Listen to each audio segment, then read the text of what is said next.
Sir, Secretary Lim was quoted as saying that you delayed action on the graft case against Mark Lapid because you needed his father's vote on the ARM election postponement.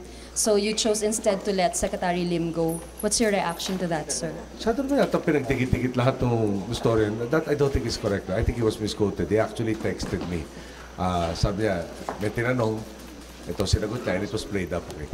Ano ba central doon? Sa tourism in particular, ano ba kailangan natin handa dyan? Number one, yung infrastructure na support. Ang daming plans sa marketing aspect. May remind you also that the theme has yet to be finished at a target date na December.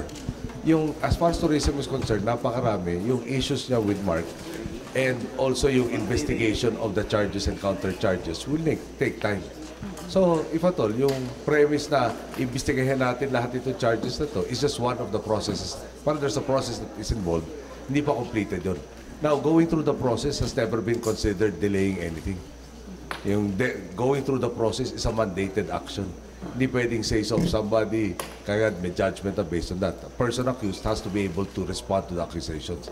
So, I think it was misconstrued. No? At ang issue doon is daanan yung process and then resolve it. And let the evidence tell us where we should go. So, sir, the issues are totally unrelated. The graft and ARM elections and the tourism issue, they're all unrelated. Merong issue si Bertie Lim against Mark. Senator Lapid was claiming that there was harassment on his son Mark. So may charges, may counter charges. Imbestigahin yun. They rest on their own merits. Okay, the other considerations are, parang they're not exactly related to each other. Ang relation lang is the persons involved are related to each other. So walang quid pro quo doon. I think. Actually, I haven't even talked to Senator Lapid in a very, very long while. I think the last time I talked to him was still in the Senate. So, sir, yung ARM elections issue, wala yun? Hindi dapat yun kinakabit dito? Hindi, talagang, sa akin para na, totally separate. Hindi ko, may proseso involved. Pag may in-accuse, yung accused has a right to explain his side. And that process has not yet been finished. Ngayon, pagdating sa tourism naman aspect, palala ko lang, we did umasenso tayo last year, about 20%. From 3 million, naging 3.5. But yung 3.5 pales in comparison to Thailand's 14 million visitors and 22 million of Malaysia. So sa tourism, amongst the other things na ginagawa natin, yung open skies or yung pocket open skies, pina-fast track. Yung first aircraft of AirAsia actually landed this week already in Clark. They're going to be starting full operations by, hindi ako nakakamali, December. And then the other airlines that we're trying to get in. Plus, yung attendant issue sa CAAP, yung ating upgrade from Category 2 to Category 1, which is also parang hampers the growth of our tourism. So, lahat nun are under the purview of Secretary Lim. And this Mark Lapid issue is just one of them. Sir, what about the process of finding his replacement? That is done. There is already a replacement. He will take office by August 31, if I'm not mistaken.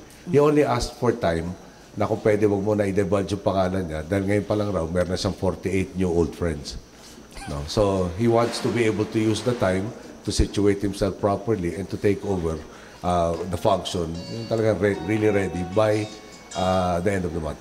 Sir, aside from him being a male, meron pa bang ibang pwede mong i-describe sa amin? Obviously, he has the qualities necessary, no, that I think will foster tourism growth. So, I would rather have him talk about the plans that he will be implementing.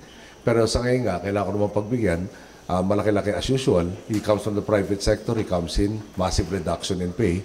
Pinagdasalan ng mag-asawa pagkatagal-tagal at resulta ng kanilang discernment. Now, tatanggapin niya, pero sacrifice. Now, yung parte ng sacrifice, ayaw ko naman dagdag na pahirap, politiko, ano? Ang exact quote, when last time I talked to him, 48 na raw yung bagong lumang mga kaibigan. Bigla naalala ng kaibigan siya. So marami na siyempre kung ano ng lobby group sa pupunta sa kanya. At the point in time that he's studying everything that he has to study. From the Tourism Act to in the various bureaucracies to how to work with government, etc. So it's already the 19th. So in 12 days time, he should be ready. So, palagi ko, reasonable naman na i-shield siya as much as possible. Dahil the day he assumes office, talagang todo scrutiny on everything and anything. Okay. Thank you, sir. Thank you. Next question, John Niveran, ABS-CBN Baguio. Good afternoon, sir. Good afternoon. Sir,